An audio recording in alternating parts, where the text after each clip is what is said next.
easy dessert made with only pears, cream, chocolate and butter.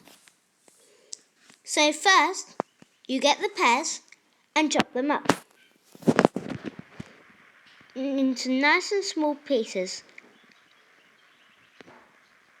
The container has to be able to go in the oven.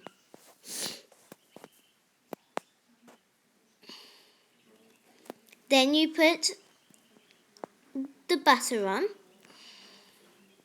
and then you put the chocolate bits on. Remember to spread these ingredients out.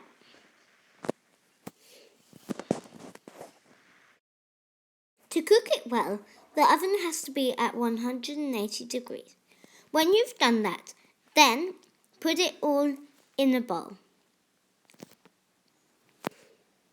Put the cream on top. Enjoy!